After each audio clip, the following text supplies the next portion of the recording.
ಕಾಳಗಿ ಪಟ್ಟಣ ಪಂಚಾಯತ್ ಚುನಾವಣೆ ಕಾಂಗ್ರೆಸ್ 6 ಬಿಜೆಪಿ 5 ಗೆಲುವು. ಕಲಬುರಗಿ ಜಿಲ್ಲಾ ಕಾಳಗಿ ತಾಲೂಕಿನ ತೀವ್ರ ಕುತೂಹಲ ಮೂಡಿಸಿದ ಕಾಳಗಿ ಪಟ್ಟಣ ಪಂಚಾಯಿತಿ ಚುನಾವಣೆ ಫಲಿತಾಂಶ ಇಂದು ಹೊರಬಿದ್ದಂತೆ ಒಟ್ಟು 11 ಅಭ್ಯರ್ಥಿಗಳು, ಅದರಲ್ಲಿ ಕಾಂಗ್ರೆಸ್ 6 ಬಿಜೆಪಿ 5 ಅಭ್ಯರ್ಥಿಗಳು ಜಯಗಳಿಸಿದ್ದಾರೆ. ಗೆಲುವು ಸಾಧಿಸಿದ ಅಭ್ಯರ್ಥಿಗಳು ಜಯಘೋಷ ಹಾಕುತ್ತಾ ಡಾಕ್ಟರ್ ಬಿಆರ್ ಅಂಬೇಡ್ಕರ್ ಹಾಗೂ ಬಸವೇಶ್ವರವರ ಮೂರ್ತಿ ಮಾಲಾರ್ಪಣೆ ಮಾಡಿ ಪಟಾಕಿ ಸಿಡಿಸಿ ಪಕ್ಷದ ಮುಖಂಡರು ಕಾರ್ಯಕರ್ತರು ಒಬ್ಬರನ್ನೊಬ್ಬರನ್ನು ಬಣ್ಣವನ್ನ ಎರಚುತ್ತಾ ವಿಜಯೋತ್ಸವ ಆಚರಿಸಿದರು. ಗೆಲುವು ಸಾಧಿಸಿದ ಅಭ್ಯರ್ಥಿಗಳು 1 ವಾರ್ಡಿನ ಕಾಂಗ್ರೆಸ್ ಅಭ್ಯರ್ಥಿ ಗುರುರಾಜ್ ಗುತ್ತೇದಾರ್, 2 ವಾರ್ಡಿನ ಕಾಂಗ್ರೆಸ್ ಅಭ್ಯರ್ಥಿ ಬಸವರಾಜ್ ಪರಮೇಶ್ವರ್, 3ನೇ ವಾರ್ಡಿನ ಕಾಂಗ್ರೆಸ್ ಅಭ್ಯರ್ಥಿ ರಮಿತಾಬಾಯಿ ಸಿದ್ದರಾಮಪ್ಪ, 4ನೇ ವಾರ್ಡಿನ ಬಿಜೆಪಿ ಅಭ್ಯರ್ಥಿ ಅಂಬವ ಕಾಳಪ್ಪ, 5ನೇ ವಾರ್ಡಿನ ಬಿಜೆಪಿ ಅಭ್ಯರ್ಥಿ ರಮೇಶ್ ಚಂದ್ರಕಾಂತ್, 6ನೇ ವಾರ್ಡಿನ ಕಾಂಗ್ರೆಸ್ ಅಭ್ಯರ್ಥಿ ನಿಲಯ ಬೇಗಂ, 7ನೇ ವಾರ್ಡಿನ ಕಾಂಗ್ರೆಸ್ ಅಭ್ಯರ್ಥಿ ಶರಣಪ್ಪ ತಿಮ್ಮಯ್ಯ, 8ನೇ ವಾರ್ಡ್ನ ಕಾಂಗ್ರೆಸ್ ಅಭ್ಯರ್ಥಿ ಉಷಾರಾಣಿ ದತ್ತಾತ್ರೇಯ, 9ನೇ ವಾರ್ಡಿನ ಬಿಜೆಪಿ ಅಭ್ಯರ್ಥಿ ಚಂದ್ರಕಲಾ ಚಂದ್ರಕಾಂತ್, 10ನೇ ವಾರ್ಡಿನ ಬಿಜೆಪಿ ಅಭ್ಯರ್ಥಿ ಜಿತೇಂದ್ರ ರಾಠೋಡ್, 11ನೇ ಬಿಜೆಪಿ ಅಭ್ಯರ್ಥಿ ಪಾರ್ವತಿ ಗೆಲುವು ಸಾಧಿಸಿದ್ದಾರೆ. ಈ ಕುರಿತು ಮಾತನಾಡಿದ ಕಾಂಗ್ರೆಸ್ ಮುಖಂಡರು, ಮಾಜಿ ಜಿಲ್ಲಾ ಪಂಚಾಯತ್ ಸದಸ್ಯರು ರಾಜೇಶ್ ಗುತ್ತೇದಾರ್ ಮಾತನಾಡಿದರು. ಈ ಸಂದರ್ಭದಲ್ಲಿ ಕಾಂಗ್ರೆಸ್ ಮುಖಂಡ ಸುಭಾಷ್ ರಾಠೋಡ್, ಭೀಮರಾವ್ ಟಿಟಿ ಹಾಗೂ ಪಕ್ಷದ ವಿವಿಧ ಘಟಕದ ಅಧ್ಯಕ್ಷರು, ಕಾರ್ಯಕರ್ತರು ಉಪಸ್ಥಿತರಿದ್ದರು. Ramesh S Kudahalli, JK news Kannada, Kalagi. ಎಲ್ಲ ನನ್ನ ಏನು ಮಾತು ಕೊಟ್ಟಿನೋ ಹೊಸ ಮಂದಿ ಆ ಮಾತಿನ ಪ್ರಕಾರ ತಕ್ಕಂತೆ ನಡ್ಕೊಂಡು ಕೇಸಿ ಯಾವುದೇ ಲಾಗರುಚಿಗೆ ರೊಕ್ಕಕ್ಕೆ ಆಸೆ ಪಡಲಾರ್ದಂಗೆ ಎಲ್ಲ ಗಲ್ಲಿಗಳು ಎಲ್ಲ ಗೆದ್ದಕ್ಕೆ ವಾರ್ಡ್ಗಳಿಗೆ ಕೆಲಸ ಮಾಡ್ತೀನಿ ಅಂತ ಎಲ್ಲ ಭರವಸೆ ಕೊಡ್ತೀನಿ. ಎಲ್ಲ ಮತದಾರರಿಗೆ ತುಂಬ ಧನ್ಯವಾದಗಳು. ಕಾಳಗಿ ಪಟ್ಟಣ ಪಂಚಾಯತ್ ಎಲೆಕ್ಷನ್ ಅಪ್ಪ ಅಂದ್ರೆ ಈ ರಾಜ್ಯದಲ್ಲಿ ಒಂದು ದೊಡ್ಡ ಸುದ್ದಿ ಆಗಿತ್ತು. ನಾವೆಲ್ಲ ನೋಡಿದಾಗೆ ಚುನಾವಣೆ, ಯಾವುದೇ ಚುನಾವಣೆ ಆದ್ರೂ ಕೂಡ ಎಲ್ಲರೂ ಒಂದು ದೊಡ್ಡ ಲೆವೆಲ್ ಅಲ್ಲಿ ಎಫರ್ಟ್ ಮಾಡ್ತಾರೆ, ಎಲ್ಲರೂ ಪ್ರಯತ್ನ ಪಡ್ತಾರೆ, ಎಲ್ಲರೂ ಗೆಲ್ಬೇಕಂತ ಪ್ರಯತ್ನ ಪಡ್ತಾರೆ. ಇವತ್ತು ಯಾವ ತರ ನಮ್ಮ ವಿರೋಧ ಪಕ್ಷದವರು ಅಂದ್ರೆ ಬಿಜೆಪಿದವರು ಎಲ್ಲ MLA ಇಲ್ಲಿ ಬಂದು ಟಿಕೆಟ್ ಹೊಂದಿದ್ರು. ಇವತ್ತು ರಾಜ್ಯದ ನಾಯಕರುಗಳಾಗಿರ್ಬೋದು, ಇವತ್ತು MP ಗಳಾಗಿರ್ಬೋದು, ಬೀದರ್ ಜಿಲ್ಲೆಯ ಶಾಸಕರಾಗಿರ್ಬೋದು, ಗುಲ್ಬರ್ಗ ಜಿಲ್ಲಾ ಶಾಸಕರು ಎಲ್ಲರೂ ಕೂಡ ಇಲ್ಲೇ 10 ದಿನಗಳ ಕಾಲ ಇಲ್ಲೇ ಟಿಕೆಟ್ ನೀಡಿದ್ರು.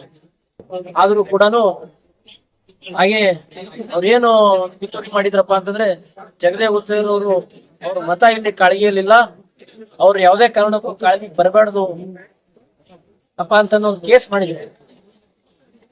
ಇವತ್ತು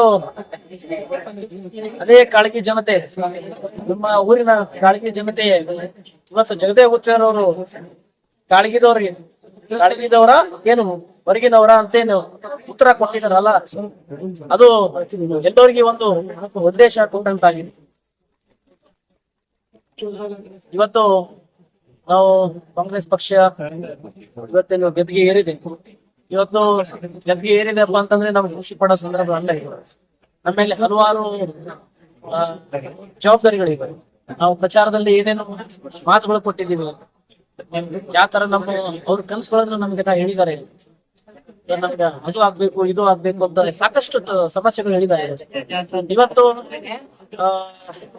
ಇವತ್ತೇನು ಅದೇ ಯಾವ ಭರೋಸಾ, ಯಾವ ರೀತಿ ವಿಶ್ವಾಸದಿಂದ ಯಾವ ರೀತಿ ಅವ್ರು ಮತ ಮಾಡಿದ್ದಾರೆ. ಇವತ್ತು ಅವ್ರು ಮತ ಮಾಡುವ ಮೂಲಕ ಏನು ನಮ್ಮ ಕಾಂಗ್ರೆಸ್ ಪಕ್ಷ ನಾವು ಗೆಲುವನ್ನು ಸಾಧಿಸಿದೀವಿ, ಅದೇ ಒಂದು ರೀತಿ ವಿಶ್ವಾಸದಿಂದ ನಾನು ಹೇಳಲಿಕ್ಕೆ ಇಷ್ಟಪಡ್ತೀನಿ. ಎಲ್ಲಾ ಸಮಸ್ಯೆಗೆ ನಾವು ಯಾವ ತರ ನಮ್ಮ ಕಾಂಗ್ರೆಸ್ ಪಕ್ಷ ಸರ್ಕಾರ, ಇವತ್ತು ರಾಜ್ಯದಲ್ಲಿ ಕಾಂಗ್ರೆಸ್ ಸರ್ಕಾರ ಇದೆ, ಮತ್ತೆ ಇದೇ ಊರಿನವರು ನಮ್ಮ ತಂದೆಯವರು ಅಂತ MLC ಅವರಿದ್ದಾರೆ. ಏನು ಆದಷ್ಟು ನಮ್ಮ ಸರ್ಕಾರದಿಂದ ಫಂಡ್ ತಂದಿ ಆದಷ್ಟು ಯಾವುದೇ ಕೆಲಸ ಇದ್ರು ಕೂಡ ಜನರ ಧ್ವನಿಗೆ ನಾವು ಅವ್ರಿಗೆ ಕೆಲಸ ಮಾಡ್ತೀವಿ ಅಂತ ಹೇಳಿಕೆ.